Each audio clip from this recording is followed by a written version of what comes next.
What is up, everybody? Welcome back here to the Dead Route YouTube channel. We're back with the top 25 series. We're getting closer to those teams that have playoff potential, right? We're talking about these guys. And today we are talking about the Tennessee Volunteers. We're going to be diving in here into everything about the Volunteers, going over offense, depth chart, their 2024 recruiting class. These guys did not play this year. They went out and got some guys there. And Josh Heupel really has turned around that squad on the recruiting trail. And we're going to mention is like where he's getting those guys, because I think it really matters where he's going there. We're going to go over their schedule, the over under, what we expect from them, and their impact players. What are we talking about here with Tennessee? But before we do that, we do got to talk about the 2023 season. So we got to talk about their going in there 9-4 last year. But if you want to be kind of technical with Joe Milton as your starting quarterback, not terrible. Like when you think about what Joe Milton's kind of ceiling probably was there. They did win the Citrus Bowl 35-0 against Iowa, but that was kind of just both teams kind of playing out there. But 9-4, when you're looking at that, Joe Milton had 2,800 yards, 20 touchdowns, 5 interceptions. Really, their rushing attack was pretty good last year. Jalen Wright, we saw him get drafted by the Dolphins. Dylan Sampson, Jabari Small from that running back perspective there. And from a receiving standpoint, really was Squirrel White. And when you talk about kind of what their schedule looked like, they came out of the gate pretty well. Losing to Florida was a bad loss when we saw what Florida was last year. I think that was a big one, especially just from a rivalry perspective. Alabama, a game that, when you're looking at it, they could have competed probably if you had a better quarterback play. Missouri, that's a bad loss. And in Georgia, right? And Georgia was one of those things that's expected. But, 9-4, considering where they were at, not a terrible area there. But when we look at what we expect from 2024, when we're diving into the numbers and kind of looking over here, they have a pretty good returning team. It really starts at the quarterback position. We'll dive into that. But really their offense and Josh Heupel's offense, we know what that's going to be, right? They're very, very good. Last year, 31 points per game at number 28 overall. Yards per game, they were number 17th at 447 yards. They're just very consistently good. The big thing I think last year they struggled with, that they didn't struggle with Hendon Hooker, was the passing statistics. When you're talking about what they were able to do last year, really middle of the pack, 50-70, kind of ranked in all categories from a passing perspective. Rushing, though, they were probably a top 25 team in certain metrics. So I think it's going to flip back now that they have Nico out there at starting quarterback and there. But what are we looking at with this offense, Christian? So it's interesting because last year their offensive line was up and down as well. They've got a new starting left tackle, former LSU player, super high recruit. I think they're pretty excited to bring him in. And overall, I think you're just hoping for some natural growth along the offensive line. But really, everything starts with Nico. We were calling for Nico to go in the game as early as like week 2 last year because of how talented he was as a recruit. We've been fairly high on Nico here. I think he gets Justin Herbert comparisons and rightfully so with how he plays, but big arm, big kid. I think that the program is in really good hands for the next couple of years with him. You're hoping for some increased production out of this wide receiver room. Brew McCoy is back. Squirrel White is back.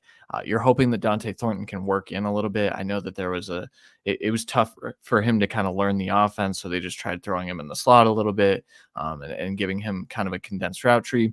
And he kind of flashed some good play at times, but now he's battling with Mike Matthews, who's expected to potentially, work into this offense already. And then the running back room, we love Jalen Wright. Jalen Wright was, I believe, at both of our RB1s, but Dylan Sampson and Cam Seldon can play, man. So this is a group that they've really done a good job of getting running backs in this room, where it's just every year they're churning out new running backs. To me, this offense looks significantly better than last year, if only because I think, you're going to get a little bit more production from their wide receivers, but the quarterback play, it comes down to the quarterback play. And I think Nico Yamaleava is going to have a really good year. I'm very, very excited to see him play for real this year. Yeah, and I think really, we were calling that early. Like, oh, man, get Milton out of there. Come on, what are we doing here? I think the biggest thing to me that stood out from what the coaching staff did, they didn't go out there and try to get a really solid transfer. There was a ton of quarterbacks in the transfer portal they could have went after, and we saw some other teams do that, but they looked at it and said, nope, Nico's our guy. And that to me is a big positive green flag. Like, hey, they believe in this kid. They think that he can take them to that next step. They can compete in the SEC. that gives me hope, right? And I do think from what you said, like, I think this offense is going to be more balanced. I really, really do that. And I think the offensive line's got to get a little bit better. You see the pass blocking and run blocking grades. Like, I think another year with what they brought in, that's going to help them. And from a notable loss perspective, I really just talked about it. Jalen Wright, really there, but we've mentioned they have depth at that running back room. They're probably better this year as a whole in that running back room, even though losing Jabari Small and Jalen Wright. I know it's crazy to say that, but even in this offense, I like the running backs in this offense, but let's be real. It's a passing offense, and it's really kind of the spread out. They're going to spread the guys out in the scheme. And then, yes, they're going to be big holes for these running backs to fill. They can do that pretty well. Addison Nichols as well. When you're looking at him, like the interior offensive line they lost, not amazing. I mean, Addison went to Arkansas, and then you're looking here at Maurice Clipper. He went to Chattanooga. So we're not talking about like big transfers, really. So not a ton of notable losses, especially with guys like a program like this that we expect to see a lot more. Yeah. We didn't put the tight ends on this list, but lost a couple of tight ends. They were Yeah. fine players, but nothing that kind of moves the needle, which is why it's not super notable. And then on the, you talked about how it's like more of a passing offense. We kind of know what it is. I think Dylan Sampson's probably a better receiver than both Wright and Small. So when you start to incorporate that into the offense as well, obviously he got a little bit of run last year, but I just think there's a whole new dynamic that having Nico in there is going to open up for this team to where these losses aren't super impactful. And like I said, I really like Sampson a ton. I've been super high on Sampson for a while, and I know a lot of folks are really high on Cam Seldon. I think that there's a ton of potential there. So really, this is, you lost a couple of interior offensive linemen, but you do have some consistency along that offensive line too, to where I think they can get by. Yeah, 100%. And when you're looking at this, woo boy, they went out and recruited. Like when you're looking at who they brought in out there, number 13 overall, composite was 14. But, they really recruited the defensive side. We'll dive into that. But there were some offensive pieces here. Mike Matthews out there from Georgia, number 9 rated wide receiver. He looks really good. Braylon Staley, not getting the buzz that Matthews is getting, but number 15 wide receiver out of South Carolina. Bennett Warren, big boy, 6'7", 324 out of Texas, and going out there and really getting guys from different parts of the country. I think that should really excite Volunteer fans. Peyton Lewis, out of Virginia, 6 foot, 197. And in this running back class, we've dived into this running back class pretty heavily, especially on Patreon, especially here. Man, Peyton Lewis could be one of those kids that just pops off. I mean, this running back class isn't as like top heavy as people think. I think some of the top heavy guys got kind of pushed there just based on who they were getting recruited by, not necessarily who they at. And number 13 overall, running back Peyton Lewis, he could jump out there, right? He could really be that. I know they like Merklinger, a 6'3", 195 kid out of Georgia. They really went after it. Max Anderson, 6'5", 309. These guys are very, very good, and they really recruited needs, but they went after some dudes and they got them. This is as much of a program build as I've seen from Tennessee. They've had some good recruiting classes under Heupel, but there's certainly some you're hoping that this is how a team is building, right? We've talked a lot about these teams and how they're going to the portal and they're kind of filling their needs that way. This team is building through recruiting, and I think that that's huge. Bennett Warren looks like an absolute unit. 6'7", 324 as an incoming freshman is remarkable stuff. Mike Matthews, like I talked about, I think he's going to work his way onto the field this year because he's just so talented. This is stuff where you're very, very excited about what this can be, and that's a reason why I think everyone's very excited about Heupel being there. Because of stuff like this, where they can go out and they can grab kids from Texas and Georgia. And that has not always been the case for Tennessee. We were talking pre-show about how it's always like they recruit Tennessee really, really well. There's a clear pipeline there, but they hadn't always gotten out. It's very clearly spread out, and it's better for the program. Yeah, I mean, he's now established himself there, I think, and that's going to help recruiting because, hey, I'm here to roll. We beat Alabama. We're coming for the SEC. That's what we're going to try to do. And I think him establishing himself is going to help him on the recruiting trail. And you know what else that helped him? Transfers. Like he went and got some guys there too. Like we're not talking like small guys. Zalen's Hurd, offensive tackle at LSU. He was 94 rated overall transfer coming in. He was a former 5-star kid when he went to LSU. 6'5", 305. He definitely, fills a need. And you talked about the tight ends. Holden Stays from Notre Dame. hey, anytime you're looking at tight ends, Notre Dame, they go after good ones. And so if Holden Stays is coming, that means that he could definitely fill that role there. I think the biggest thing with the tight end position is like how well they're going to use them. I think that is always like my big question mark in terms of what Tennessee's at. Chris Brazell, hey, Tulane. Hey, Tulane's got pretty good guys there. 90 rated overall transfer there on 3. So they definitely went after him. Miles Kitzelman as well, tied in there. And then Tommy Winton the third. When you're looking at him, small school kid coming over there, 3-star kid kind of filling in. But filled needs and went and got 2 guys in Holden Stays and Zalance Hurd who could make an impact this year. I think 3, because I think Brazil was probably the best receiver on Tulane last year, and they had one that got drafted. Yeah. It was later in the draft, and they've got another one out there. But Brazil, to me, was the one that popped every time I turned on the Tulane film. He's probably going to start.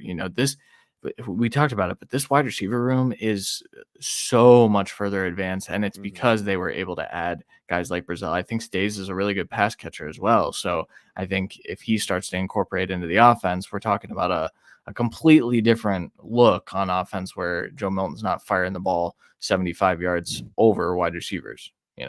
Yeah, we're going to see Hendon Hooker's offense, but Nico's much better, right? So we're talking about impact players here, and we're getting into kind of what they have.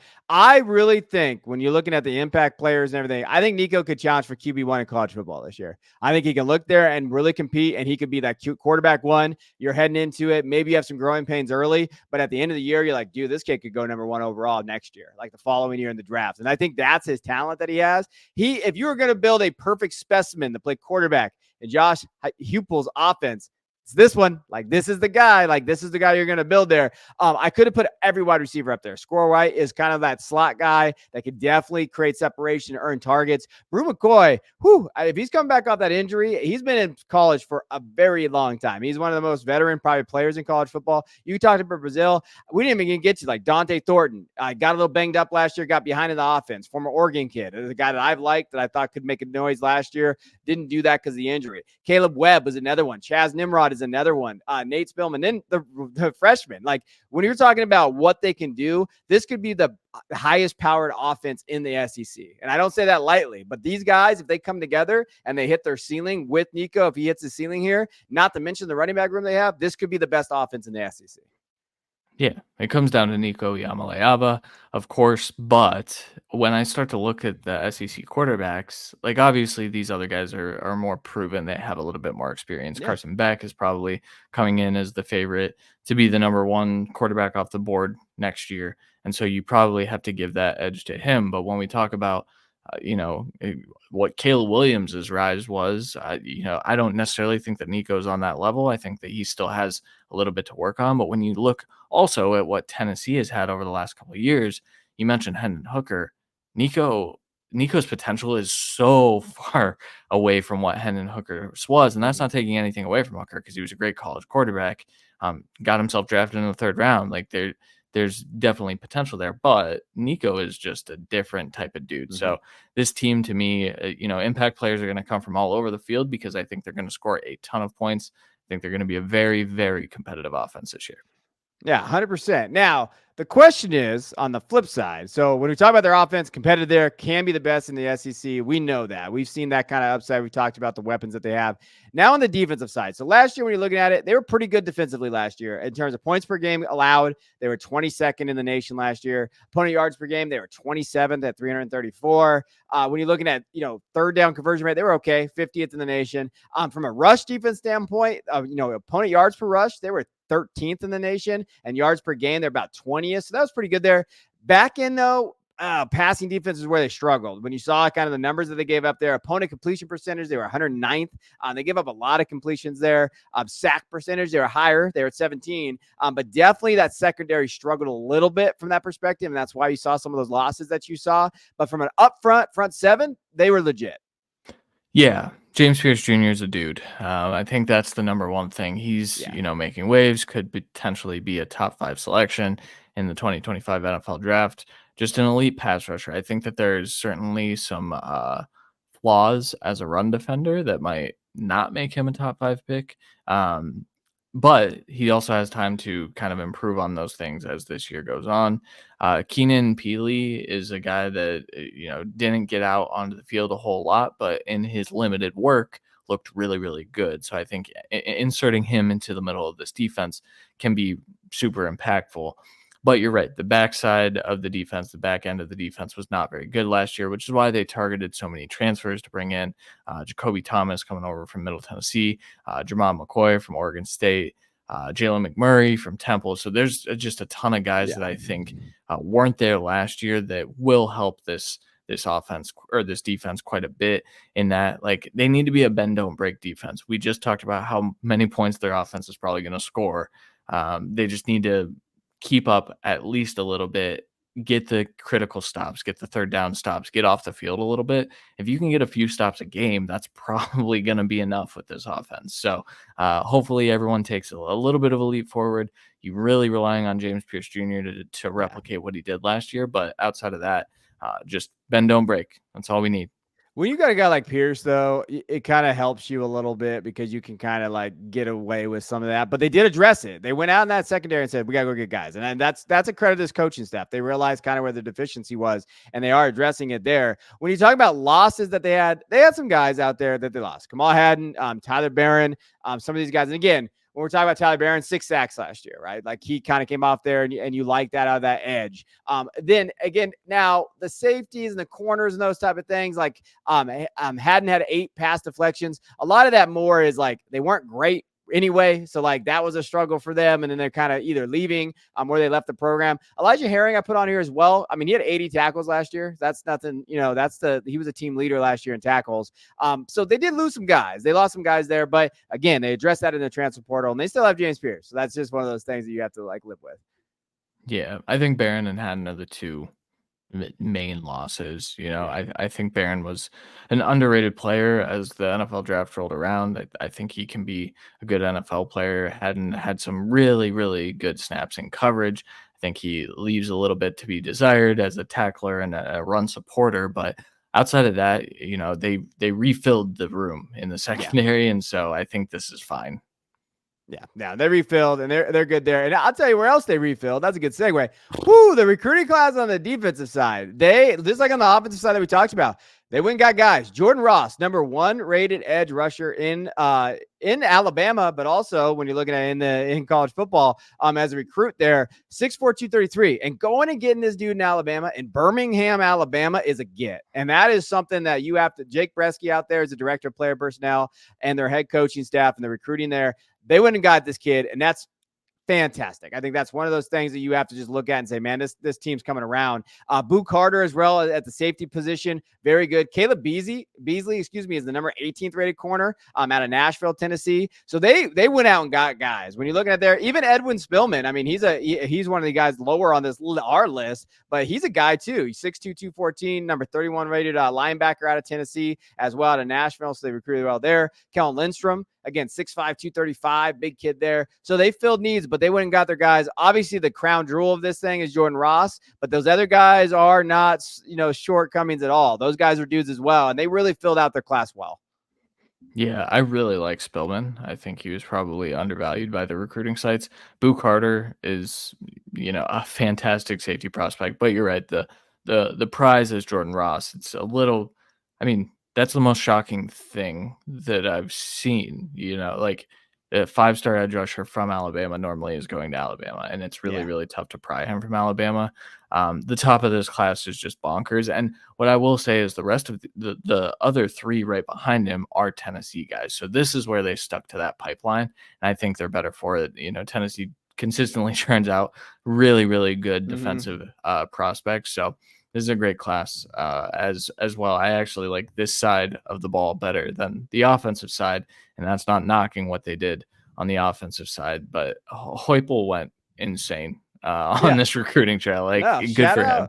Shout out Tennessee NIL. I don't know what you're doing out there, but you're definitely hooking it up there. And it's a testament to the program and what he's building there. But I think with your point, what you just said is important. I think what Tennessee fans know is like, hey, yeah, we usually get those Tennessee kids and we have a great class. Well, now we're getting some Alabama kids. Now we're getting, oh, hey, whoa, you went and got who from Georgia? Oh, you getting these kids? Like that is think of something else. That's where you build the blue chip pipeline, right? But Elliot always talks about that blue chip pipeline. They're right there now. And an expanded playoff, you got these guys in there. All you got to do is get in there, right? And I think that shows it. Yeah, and when you're talking about their transfers that they brought in, again, this is, where they did a very, very good job of filling those needs. Jackson Moy from Stanford, 6'2", 303. I think he fits a very rotational piece there. He was a solid piece in Stanford when you talked about him. Andre Stewart as well, cornerback out there from Towson coming in. German McCoy as well, cornerback as well from Oregon State. I like him. And Oregon State has a history of really doing well developing defensive backs and corners. Like they've done a good job. They put some guys in the NFL. I mean, that's one of those programs there from the cornerback perspective. Jay McMurray as well, come over from the Owls, Temple. And then when you're looking at Jacoby Thomas, right? Safety coming out there from Middle Tennessee State, obviously a small school kid, 3-star kid. But again, they addressed that need in that secondary and they went after it. Yeah, and Middle Tennessee has been a really good safety place as well. So they kind of went to these places that are known for positions and said, all right, let's get some of our own. But this is a good group. I think they targeted their needs. I think that when you look at their class and you combine it with this, you're gonna have a significantly better secondary. Now that's assuming that some of these transfers do pan out. Yeah. But when you look at what they had last year, it's really not that difficult to be a little bit better. I think some of these freshmen can play. I think 2 or 3 of these guys are going to stand out and make this an already better defense on that side of the ball. I really like McCoy. I'm curious to see if he gets some run this year, but yeah, this is a fine little supplement to the great recruiting class, which I think they're building it the right way. The attention is definitely on recruiting, and that's correct. Shout out Dabo Swinney for that mindset that we're going to bring over to Tennessee, where we focus on recruiting. Yeah, here we go. All right, impact players. Let's talk about them. James Pierce, obviously, number one. We know that. But I will say, Amari Thomas inside, Keenan Pili, Arian Carter, those guys, too, can definitely do this. We all know kind of where this value lies. It's their up front. It's defensive line up front and the strength in that unit. Like we talked about. The one thing I didn't mention when I was talking about their defense overall, they were in the SEC in tackles. They led the SEC in tackles for loss last year. They had 101 tackles for loss. They go after that quarterback, and they get after it quick. If those guys that we mentioned in that secondary take that step, we could be talking about a team that turns teams over and gets those takeaways that they need. And if they can get takeaways, their offense is going to make teams pay. And that's really where you're talking about where they can score and kind of enact, win games in the SEC and compete for a championship there. But really just James Pierce, he's a dude. He's a dog out there. Going to go out there, top 10 guy. As long as he stays healthy, this defense is in it. Yeah, stays healthy, gets a little better against the run. I would like to see that. I think just hopefully he's just a little bit stronger, quite frankly. Yeah. He's a very great speed rusher, and he's going to get to the quarterback. We know that there's no faults in that part of his game. It's just if he can be an impactful run defender as well, that opens up a whole different dynamic to what this defense can be. But yeah, I just think, from this group, I like Peely, like I said, but I'll bet that there's a corner or a safety on this list when the season's over. Yeah. It's really tough to pinpoint which one of those guys is going to step up right now. But to me, this defense, it's looking better than it was last year, and your offense is too. So as we get into the schedule, it's just going to be really hard for me to pick against Tennessee here. Yeah, let's dive into the schedule. Let's have some fun here. Over under 9.5 right now on their win total. There's a lot of teams sitting at the 9.5. Chattanooga, first game, get the jitters out, go beat Chattanooga. That's your job. Then they got the big game at NC State, which is a neutral site game there. Kent State, Oklahoma coming there. Hey, Oklahoma's ready. You see that when they went out, they're all excited. SEC ready, baby. That's what they keep saying out there. Arkansas, Florida, Alabama, Kentucky, Mississippi State, Georgia, UTEP, and Vanderbilt. Tough schedule. I mean, they got some guys on this. I think that stretch right there that I just mentioned, like Oklahoma, Arkansas, whatever. Florida, Alabama, though, and in Kentucky, I think those are 3 kind of tough schools in a row. Mississippi State, we'll see what their new coaching staff looks like. Then at Georgia, that's a very, very tough game there. What do you think about their schedule? What does it look like to you? First, I want to talk about how we get Jackson Arnold versus Nico Iamaleava this year. Awesome. And that is one of the most exciting things, for Oklahoma coming over to the SEC. That's an exciting one. I do think Tennessee matches up pretty well against Oklahoma and looks like the better team on paper, to me. So I would take Tennessee in that one. Arkansas, they should handle. Florida, I don't see, a repeat of last year. Alabama, I think they can get Alabama this year. So as I look through the schedule, NC State early is a tough one. To be honest, Alabama is obviously tougher, Mm, in a vacuum, but I think I'm gonna go over for this team okay. because I think they're gonna drop a game to Georgia, and then I think they're gonna drop either NC State or Alabama. And outside of that, I see them kind of sweeping the rest of the schedule and 10-win SEC team playoffs, maybe Yeah. playoffs. I can't believe I'm doing this. I'm going under, so Tennessee fans can yell at me. I actually think they're at 9. So I think they get the 9 wins. I love Nico. You know I love Nico. Nico's my number 2 quarterback right now, in terms of where I have him on my ranking. So I'm a big fan of Nico there, but I do think Nico's going to take some time.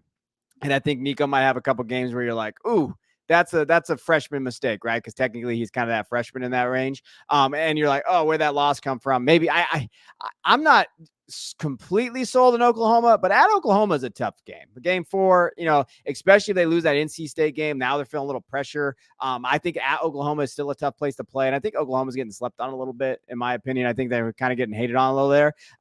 So I'm gonna go under. So Tennessee fans, you can come after me in the comments if you want, but I'm gonna lean under. You got the over, and we'll kind of see how this team kind of plays out there. So final outlook, I think that they are very solid. I think they're building a blue chip program. And I think they've already built it now. Now they're going to just keep plugging guys in and really going there. Likely lose James Pierce this year, but like we said, they got those recruits coming, right? And when you're looking at overall, they're just going to plug Jordan Ross in next. So that's where this program's getting to now, where losses don't mean like, oh my gosh, we don't have another guy like this. They're just bringing them now. And if they can continue to do that, they're going to compete for SEC titles and go to the playoff. Yeah, I mean, to me, 2025 is a championship contending year. That's kind of how I look at the state of this roster. I think that there's just so much Mm-hmm. potential and a lot of really really good underclassmen that they will have stepping into roles. Brew McCoy leaves, and then you have Mike Matthews getting all those snaps, and I think you're better for it. Mm-hmm. So to me, this 2024 team looks like a potential playoff team. I think 10 wins in the SEC might get you into the playoffs, but honestly, there are quite a few teams that I think could get to that 10-win thing. So it's just going to be kind of tiebreaker-ish type scenarios. But to me, 2025, if Nico is as good as we think he is, I think that puts this team as a championship contender. So feels Mm-hmm. like you're building the program the right way if I'm saying that Yeah. here in 2024. No, they are. I mean, it's right there. I'm rooting for Tennessee. I think they're a great program. I love them there. I do think you're right. I think 25 is the year for them to go compete for a national title. And I think they can get back there. I think they can go to the playoffs that year. I just think next year, maybe some growing pains, maybe some offensive mishaps a little bit with Nico there. And then you're looking at, oh, okay, well, they got to 9 wins. That's great. But they look really good down the stretch. All right, let's see what they are next year. And then that contenders. But volunteer fans, let us know what you think. Are we dumb? Are we smart? How's our takes here? What do you think? What do you think the win total should be? Where are you at there? We appreciate you guys watching. Until next time, we'll see you guys later.